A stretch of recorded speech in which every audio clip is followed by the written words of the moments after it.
Welcome to the Stephen Mansfield Podcast.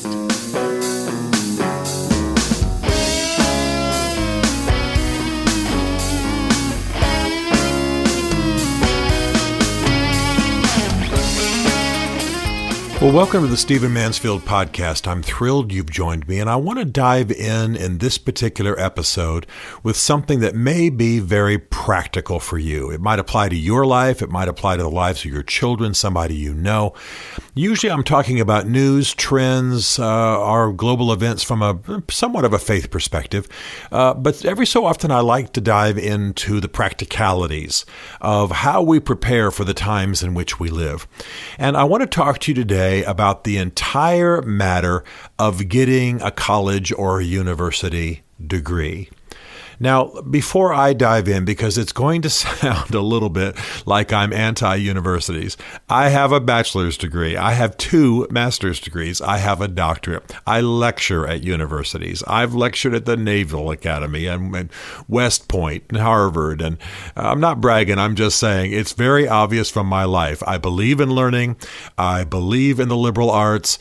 I believe in higher education. Please don't take anything I'm about to say as being anti any of those. However, I do believe that the automatic assumption that when a young man or woman graduates from high school that they should rush off to get a college or university degree is not serving a huge number of people well.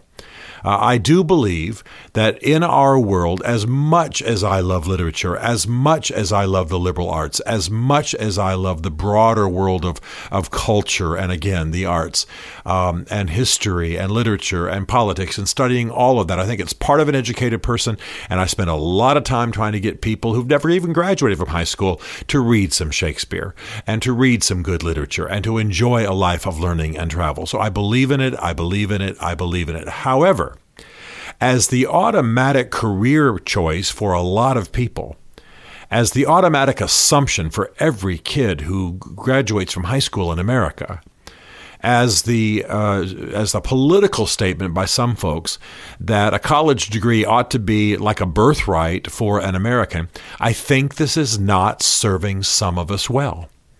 And let me start with some statistics that set this up for me. And then I'll tell you what I think ought to be happening and where we might want to go. And again, I'm not trying to talk anybody into or out of a degree. I'm trying to get you to make the right decision for your own life. One of the trends that is happening in the Western world and the United States in particular is that we are facing a serious labor shortage. Because of, quite frankly, everything from abortion to the valuing of small families, because of tighter immigration, and I'm making a factual statement, not a political statement, because of a number of factors, and because of just a decline in birth rates for natural reasons, we have what my favorite news source, Axios, actually calls worker deserts. We have problems, challenges, shortages in our labor markets in America that are going to produce a serious crisis in the future for getting things done. And this changes things, even if a college degree was everyone's best option in the past, and it wasn't. This certainly changes things for people who want to be smart, not just about how to get jobs, but how to prosper in the years to come. Let me give you some statistics. There are more than 1 million jobs in the United States for which there are no qualified workers. That is a stat. Axios reported it. If you want to look at the stat sheet that I've really enjoyed and learned a lot from the source Axios, do a search for Axios, Axios, and then add worker deserts. Worker deserts. That would be with 1 S, not 2. And I can tell you that because I went to college. No, I'm playing. But look up Axios and then a comma in the Google search and then worker deserts, and you'll come up with the report that I've just read by them, which I'm really impressed with. By the way, you should subscribe to Axios News. It's very, very good. But consider this for a moment. In manufacturing and construction in America, there are 500,000 unfilled jobs. I talk to CEOs of construction firms at conferences that I do. I asked them what their biggest problem is. They're nervous, of course, about global markets to some extent. They're definitely nervous about the left taking over the American government, restricting their firm and choking it out with a lot of requirements and restrictions and regulations. But their main concern is something that we can't easily change, or at least quickly change, and that is a shrinking labor market. In America, 500,000 manufacturing and construction jobs. Consider this for a moment. New Hampshire is one of our smaller states, okay? New Hampshire only has 1.3 million people in it. That's a little less than the population of one of my home cities, Nashville. I think most of you know I live in Nashville in D.C. And Nashville only has about 1.4 million people. It's probably grown since last week to 2 million because it's growing so rapidly, but about 1.3, 1.4. So the entire state of New Hampshire has only as many people in it as the city of Nashville. And yet it has 20,000 unfilled jobs. 20,000 unfilled jobs. You will find this in almost every state of the union. There are quote-unquote worker deserts. There's a shrinking labor supply. There are increasing jobs, particularly in manufacturing, construction, IT, etc. There just aren't enough workers. Well, I want you to consider what this means. I want you to consider that the average person goes and gets a bachelor's degree. Now, they who knows what they get it in. So let's say sociology, just to have fun and pick on sociologists. It's a valuable study. There are good insights from sociology. But if you've got a bachelor's degree in sociology, you're going to have a hard time getting a job. While at the same time, there is an actual labor shortage in most markets and in most industries.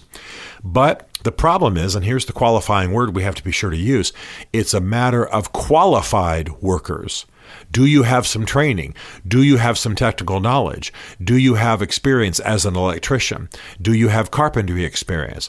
Do you know how to drive, how to do work on engines, etc.? You understand what I'm saying? These are the growth jobs. I have a friend who's a lawyer, and he said for his daughters, he would rather his sons be plumbers or electricians or locksmiths or IT people at a practical level than to have a doctorate in sociology. Now, I spend a lot of time at university campuses. A lot of my friends are university professors. I'll tell you, these are some of the most underpaid people in the world. You can have a bachelor's, a master's, and a doctorate, be a university professor, and not make as much as an entry-level guy does out in the oil fields of West Texas. This is absolutely true.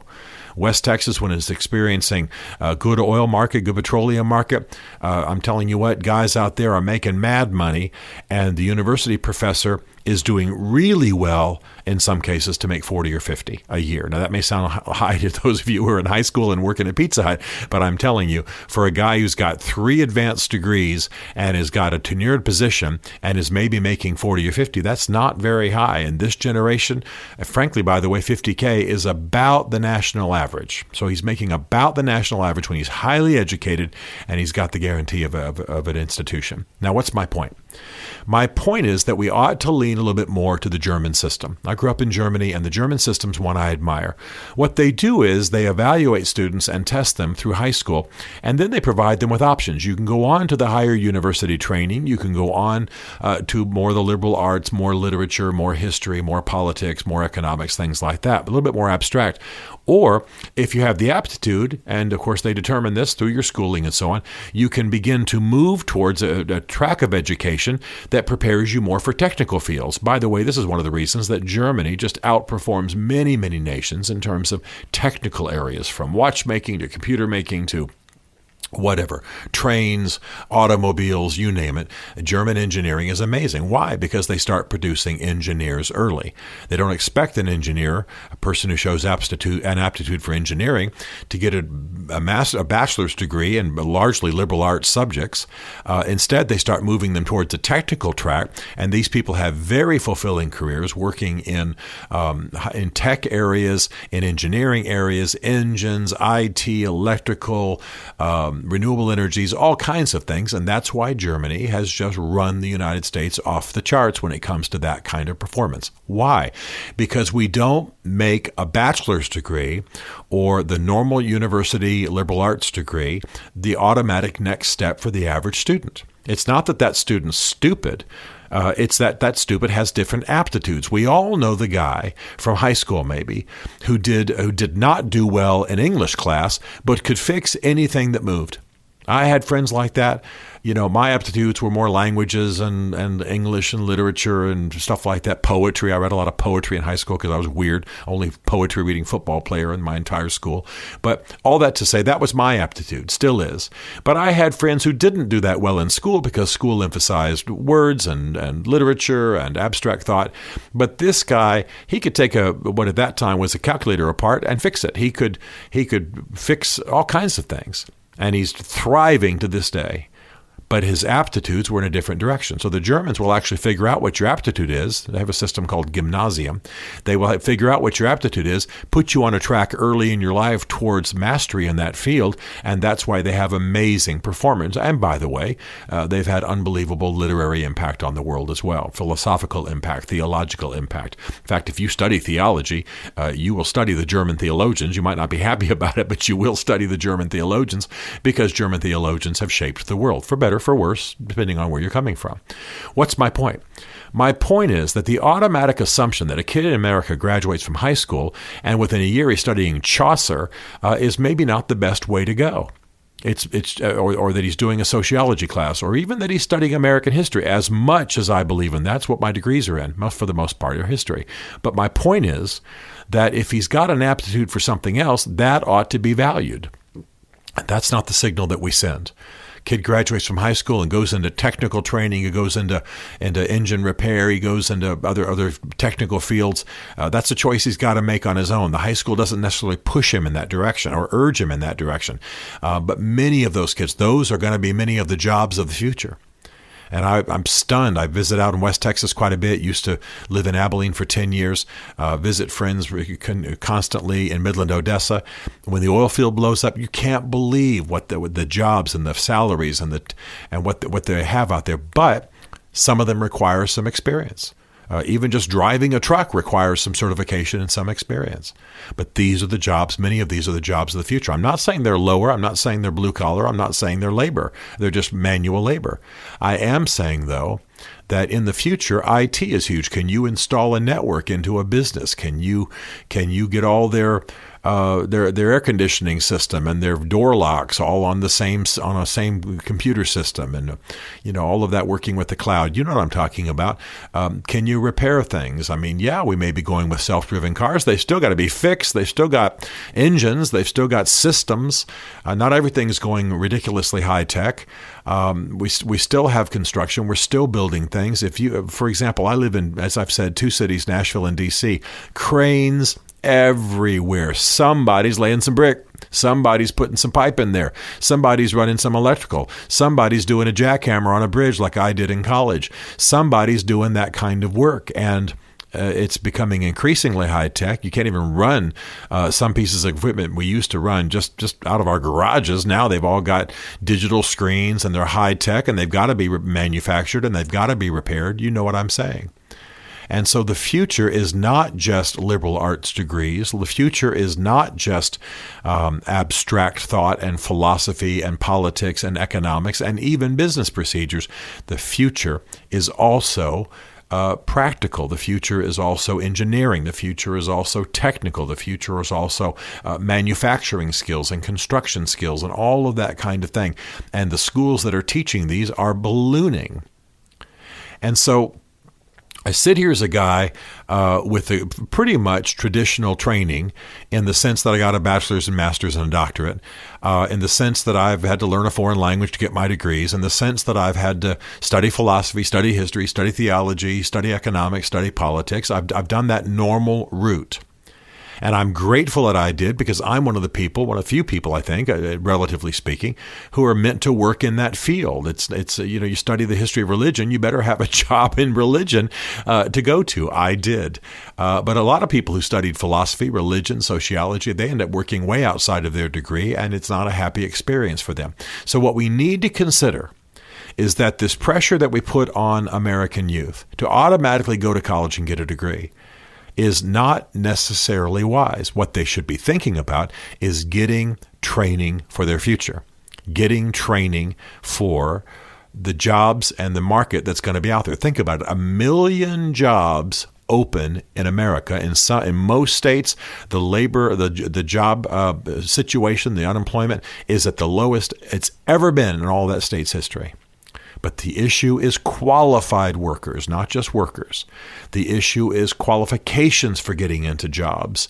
And many of us need to consider our aptitudes. We need to not take some of the traditional answers and immediately rush off to get a bachelor's degree. And by the way, be very careful about debt. Be very careful about school debt. I'm glad that this is becoming an issue in our society. I've got friends who have got over $100,000 in debt from just an undergraduate degree. Can you imagine what that means for their lives? And so we want to be wise. We want to be careful, but consider that the future is not just going to be led by people with bachelor's degrees. It's going to be led, it's going to be shaped. People are going to prosper in it when they have the training for the kinds of jobs that will be available. Now, I certainly believe in reading and learning and spreading your wings and traveling. Some of the people I most admire are people who own truck repair firms, but they're mechanics basically, or they run a mechanics firm. But they travel and they read and they broaden their horizon and they go to plays and they make sure their kids are exposed to all of that. That to me is a noble life. That to me, the person I'm thinking of right now is a multi-millionaire, but he started by simply being bent over the engine of a truck and learned and grew and got certifications and then started a firm and then started another one. And now he is far better off, if we're just speaking in financial terms, than my university professor friends. I'm not saying that being a university professor isn't valuable. I pretty much am one on kind of a part-time drop in, drop out adjunct basis. But my point is, the future is not just about the bachelor's degree. It's not just about the traditional academic track. It's about training and certification and qualification and mastery in the kinds of skills the market's going to need. And that is shifting. Watch your aptitudes. Watch what's happening out there in the world. Don't submit to the pressure to automatically rush off to the expensive university. My daughter's undergraduate school was $50,000 a year. Now that's ridiculous for most people. And most people will do that, majority on debt. And that's devastating. Why? Consider other options. Consider your aptitudes. Consider what's happening in the market. Stay on top of, largely through Axios, I think you can do it, this whole trend of labor markets and worker deserts and what's really happening in America, because there's great money to be made in interesting jobs with real mastery that match your skills. If you're called or made to go for the traditional higher education track, great. Go and be happy. I'm thrilled for you. I really am. I loved it. But I got to tell you, there's been many a day I wondered if I wouldn't have been a little bit better off if I had some additional skills, or if my children went in some technical areas. Nursing is on fire, for example. Medical is never going away. Legal's fine. There are a whole lot of lawyers out there. But the other fields that I've been describing, that's where the growth is going to be. Consider it. Ponder it. Be careful about what you're pressured to do. Talk to your high school or college counselor. Ask for the aptitude tests. Make good decisions. Just don't allow assumptions to rule you. And don't let the pressure to have that sheepskin, that rolled up piece of paper with the degree from the college, that may be valid, that may be helpful. It may not be for you. There may be a different way to go. And it may be a very happy and prosperous way. Stephen Mansfield is a New York Times best-selling author, a popular speaker, and a frequent faith and culture commentator on Fox and CNN.